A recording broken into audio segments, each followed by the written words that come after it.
travel to face the 0-2 Ravens on Sunday. The Ravens are in danger of falling to 0-3 for the first time in franchise history, but there is some good news for Baltimore.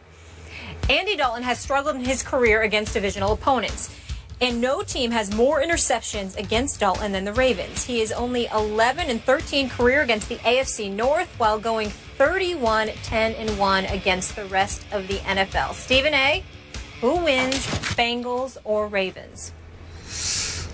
I got to tell you, the Bengals are the better team, Skip Bayless. And that defensive line led by Geno Atkins can give the Browns some problems, especially when your guy Forsett, who was supposed to be the heir apparent to the Ray Rice era, had over 1,000 yards rushing last year, looked really, really good, is averaging less than 4 yards a carry right now. Their running game doesn't seem to be that impressive. Their passing game, even though Joe Flacco's completing about 64% of his passes, doesn't seem to be that great because they don't seem to have anybody other than Steve Smith to throw the football to. Beautiful name, by the way. And then we get to the defensive side of the ball, and now Terrell Suggs is gone. So C.J. Mosley, Ladarius Webb, and those boys, they're going to have to get it together. They're going to have to do something. I have no reason to make this pick, Skip, because the Bengals are clearly the better team. But this is at the Ravens. 0-3 will practically seal their fate. I just have too much respect for Ozzie Newsome, for John Harbaugh and these boys, their history, their reputation, how they respond to such challenges, particularly in the regular season, knowing they have Pittsburgh up next, which could lead them to an 0-4 start. I just can't see that happening. For those reasons, more so heart than head, I'm going to have to go with the Ravens to protect their home turf and finally put a win on the board for this regular season. Are we all missing the boat on the Cincinnati Bengals? Of course we are. I mean, are they really that? I don't even have them in the playoffs before the year started. Is it possible they're just going to steamroll through the regular season and go 14-2 and have home field advantage all the way through the playoffs? Is that possible? It's possible. No, I think they could. I think they're more of 11-5 or 12-14, but still somebody who will lose the second the playoffs begin because Andy Dalton is allergic to production come postseason time. Well, occasionally he's allergic or has been during the regular season. They go way up and way down. And I'm going to guess that they will continue to ride this roller coaster this year. And I am with you. I believe in Ozzie, in his ability to pick talent. And I believe in John Harbaugh as a head football coach. And I believe in that organization. And I don't think they're going to fall to 0-3. They got a tough schedule break. They had to go out west for their first 2 games and stay out west. They lost a very, very close game to Denver at Denver. And then they had a little hangover.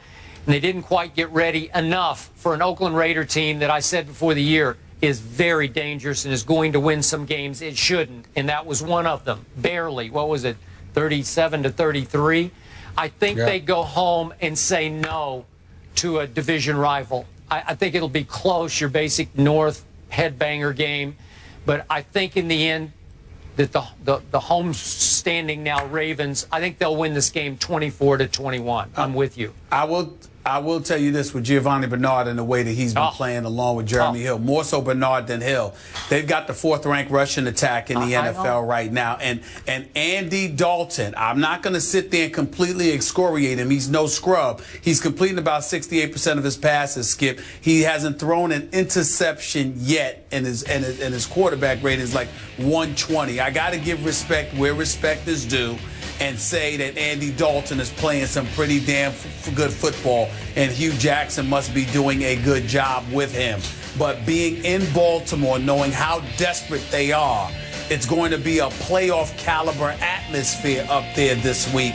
And in my estimation, it's not something that Andy Dalton usually responds to. So I got to give the edge to the Ravens. But again, it's more heart than head because Cincinnati is clearly the better team right now. We're going with Baltimore here, but this should be a fun one. Looking forward to this matchup here. This one as well. Cam is back, and the Seahawks are now heavy favorites versus the Bears. But how many points will they win by? That's just one of the games in our quick pick segment. We're picking the rest of them after the break.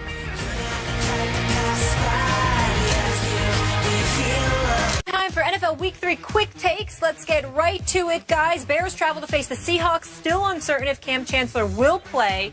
Skip, what will the final score be in this one? As in, how bad will it get?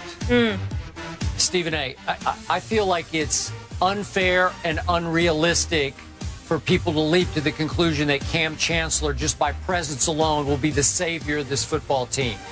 As Molly said, not sure how much he will participate. They said he looks to be in great shape. He's going to have to somewhat play his way into game shape.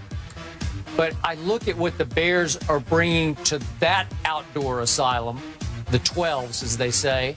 Jimmy Clausen with no Alshon Jeffrey now? Are you kidding me? And they haven't had Kevin White, who I thought was going to be a rookie difference maker for this team. They haven't had him all year, obviously. I can't make a single bit of case for the visiting team, the Chicago Bears. So I'm going to say it's 30-6. I think you're being entirely too kind. I think it's going to be a complete annihilation. I'm going to make the score something along the lines of 37-8, and that's only with a late score by Chicago, making it look like they did a little something at some juncture. They will be completely annihilated this Sunday afternoon. Next question. You're probably right. So we have a lot of confidence in the Bears here. All right, Chargers at Vikings. Skip, who you got? You know, Mike Zimmer made the case this week, Stephen A., that Phillip Rivers is an all-time great quarterback, and sometimes he is. He doesn't have any hardware to show for it, as in no rings, no real trophies in his trophy case. But you know what? Maybe Mike Zimmer is right this week. I think Phillip Rivers will be very good at Vikings. I'm going to go with the visiting Chargers. I can't figure them out, but they have the capability to beat a Vikings team that I'm still not completely sold on, even though they've had their moments so far this year. So I'm going to go 24-21 visiting Chargers. Look, they got Steve Johnson, they've got Keenan Allen, and they've got Phillip Rivers, who's completing, I think it's like 81% of his passes. Skip, he's completed 56 of 69 passes thus far this year. And I'm looking at Minnesota, and I'm just not sold on their ability to score the ball. So I'm going to go with you, and I'm going to pick the Chargers, the visiting team in this game. I think they're going to win somewhere along the lines of 27-19. San Diego on the road. Let's go NFC South now. Skip? Wow. Saints at Panthers. Stephen A., I'm going to guess. I'm going to assume that Drew Brees will try to play in this game. We're still not sure. He's saying that he's going to do everything in his power to play, and we know he's a tough guy. We know he's got a bruised rotator cuff. I'm going to say he guts it out and tries to play. And as we spoke of earlier, Jarris Byrd is returning at safety on Rob Ryan's defense, and Keenan Lewis is returning at corner, so that should help some. But as we spoke yesterday, talk about not sold. I think the Saints in general are on their way down, even though Luke Kuechly is probably out with a concussion for the home team, the Panthers. I just think Cam Newton and company, it's a division game. They're all close, but I just have to go with the Panthers here, 21-17. Well, listen, I think that their defense is playing well, albeit their first couple of games, I think it was against Jacksonville and Houston. In the end, they've got the number 2 defense in football right now. I think Rivera's got them headed in the right direction on the defensive side of the ball. Offensively, I'm quite shocked at what I'm seeing from Cam from an offensive standpoint, only completing about 53% of his passes. But then again, when Ted Ginn is your number 1 wide out, you know you've got a problem. But I think it speaks to how pathetic I think the Saints are this year. I think Cam Newton and the Panthers win this game at home. I'm going to pick them to win 22-16. Carolina, it is. Luck in the Colts against Mariota in the Titans. Skip? It's Andrew Luck. I mean, he has lock to finally win one game, right? This has got to be a luck lock. It's got to be. Come on, 24-17 against Mariota. I think they're going to put up more points than that. I think Colts are going to score about 31 in this. I think they're going to win like 31-20. Real fast. San Francisco, Arizona. San Francisco, Arizona. I got the home team 30-17. Stephen A. I'm rolling with Arizona 27-20.